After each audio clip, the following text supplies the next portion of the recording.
Ayer a esta misma hora hablábamos sobre las declaraciones del ministro de Economía, Nicolás Grau. Usted se va a acordar. Dijo que sobre la inflación y el efecto en las pymes, dijo, traía costos y beneficios. Que era bueno y malo para ellos. Claro, que era un beneficio para las pymes. Luego, en conversación aquí con Bio Bio la radio, el ministro se retractó y reconoció, el ministro Grau, que había sido un error utilizar la palabra inflación. Lo reconoció y dijo, sí, fue un error, ¿sabe qué? Me equivoqué. Lo dijo, ok. Y nosotros hablábamos sobre la cadena de errores en cuanto a las declaraciones que han entregado distintas autoridades de la actual administración, que están próximos ya a cumplir su quinto mes. Y uno podría creer que al inicio, efectivamente, todas personas, muchas de ellas, si bien habían sido parlamentarios, otros no habían utilizado, no habían tenido un rol que se exige que sea muy riguroso con lo que se dice, con lo que se hace, con lo que se comenta, con lo que se informa. No es lo mismo ser parlamentario de oposición y acusar un montón de cosas sin tener elementos probatorios, porque además lo protege, digamos, el rol en que está cumpliendo de fiscalizador, a ser autoridad, a ser ministro de Estado, a ser subsecretario de cualquiera de las carteras. Porque lo que ellos dicen no puede tener errores, no te puedes desdecir. Eso es la parte técnica, como le pasó al ministro Grau. Porque para algunos es un tecnicismo, si claro, se podía meter en una tabla Excel y ver si realmente esto era beneficioso o no para las pymes, etcétera, etcétera, etcétera. Pero finalmente son los dichos los que son cuestionables, porque no todos nos vamos a poner a estudiar como expertos cómo afecta realmente la inflación, claro, o beneficia, según él. Hoy ha sido el turno ¿de quién? Del ministro secretario general de la Presidencia, nada más ni nada menos que Giorgio Jackson. ¿Y por qué digo nada más ni nada menos? Porque él fue parlamentario por 8 años, o sea, conoce muy bien de los círculos políticos, o se supone que conocería los círculos políticos. Se supone que Tino, y siempre se ha dicho que él tiene, o tendría, ahora ya hay que ponerlo en condicional, tendría el tacto y el tino político para hacer navegar al gobierno de Gabriel Boric en materia política. Algo tan importante, que es la coordinación, la búsqueda de encuentros, poder formular proyectos y tener la mayor capacidad de convencer incluso a los opositores o a quienes a lo mejor no están en la misma vereda pero que simpatizan con esa vereda, poder convencerlos, llevarlos a la firma de proyectos de reforma. Es más, el propio presidente Gabriel Boric lo ha mandatado para comenzar el diálogo político ante cualquiera sea los escenarios, el rechazo del apruebo para la reforma a esta propuesta constitucional que ha entregado la Convención Constitucional y en su defecto obviamente una salida institucional también en caso de que sea el rechazo el que se imponga el 4 de septiembre. Y ahí viene al tiro la duda, que dijo Giorgio Jackson y si estará capacitado para seguir esa agenda tan importante para el gobierno. Antes de continuar, vamos a comentar qué fue lo que dijo, en qué contexto ocurrió todo esto. Esto fue anoche, ya lo decías, en una transmisión online por esta plataforma Twitch, donde estuvo conversando el ministro con un streamer conocido y una periodista de contexto factual. En esta oportunidad a él se le consultó por las diferencias entre la gestión del gobierno actual, de los gobiernos de Piñera y también de los gobiernos de la exconcertación, a lo que él responde, y voy a leer textual sus palabras. Dijo: nuestra escala de valores y principios en torno a la política no solo dista del gobierno anterior, sino que creo que frente a una generación que nos antecedió, que podía estar identificada con el mismo rango de espectro político como la centroizquierda y la izquierda. Esas fueron parte de las palabras. Yo creo, dice, que estamos abordando los temas con menos eufemismos y con más franqueza. Tratamos de decir las cosas de forma directa porque es así como la gente lo está sintiendo y lo está viviendo.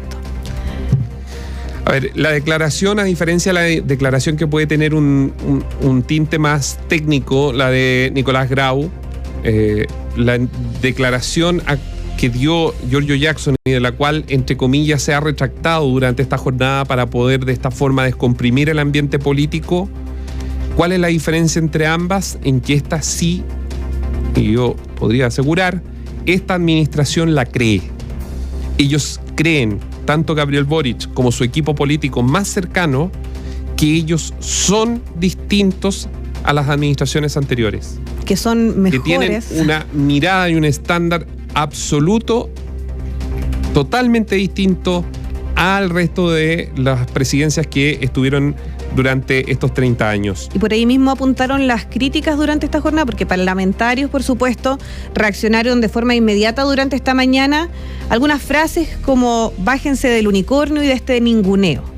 También esto hablando sobre todo por esta parte de la escala de valores, porque está criticando no solo la gestión, sino también la forma en cómo actúan respecto a ciertos hechos, a su administración. Yo creo que más que la retractación del ministro Jackson, yo creo que el análisis interno que debería hacer, sobre todo quienes participaron de la concertación, incluido el gobierno de Michelle Bachelet, porque también le toca a ella, que ha apoyado a Gabriel Boric, es si están de acuerdo con eso, apoyar, digamos, la posición o la visión.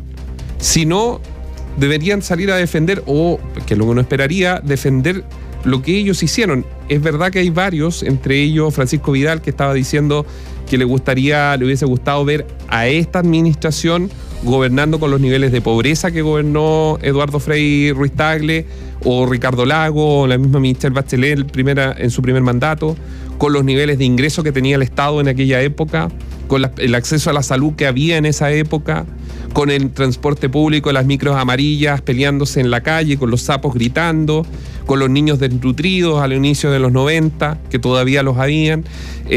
O sea, son contextos sociales demasiado distintos. Con las carreteras, y esto no pasó hace 50.000 años, antes del 2000, las carreteras para venir de Los Ángeles a Santiago eran horas y horas y horas, y en el verano si te encontrabas con una trilladora de estas que cortan el trigo, más todavía. O sea, que Chile ha cambiado, sí. Entonces, claro, cuando se tiene una visión sin el reconocimiento de, en la medida de lo posible, como dijo en algún minuto Patricio Elwin en los 90, genera chispas, y esto genera obviamente una odiosidad que yo creo que el ministro, y esta es mi opinión, usted puede no estar de acuerdo, siempre lo decimos, el ministro secretario general de la presidencia se vuelve muy, muy cuesta arriba su liderazgo en esa cartera, en otra tal vez, pero en esa cartera con los parlamentarios que son a los que tiene que ir a tocar la puerta. Bueno, y él hoy día se dio cuenta, o al menos así lo hizo, asumió como un error sus palabras, porque pidió disculpas, ofreció disculpas para quienes, dijo, justificadamente se sintieron ofendidos.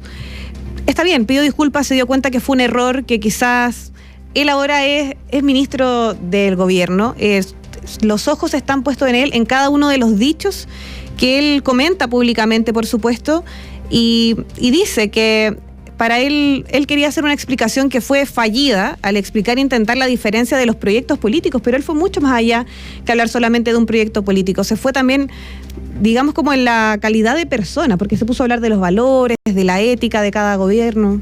Que se puede decir de una forma así, si existieron los casos Mopgate, existieron los casos de que ellos ahora también se han arrimado, digámoslo de esa forma, que es Michelle Bachelet, el caso Cabal, el caso SQM, las platas, todavía nunca se explicó quién pagó a los camarógrafos que fueron a grabar a Michelle Bachelet a Nueva York para su venida. Nunca se explicó sobre Sebastián Piñera y las facturas para Aguas Andinas con las que un tercero se habría beneficiado. O sea, podemos hacer una larga lista de estas dudas, pero la pregunta es, ¿en qué pie queda con esta declaración Giorgio Jackson? ¿Cuánto tiempo tiene dentro del gabinete en ese puesto al menos? Son dudas legítimas.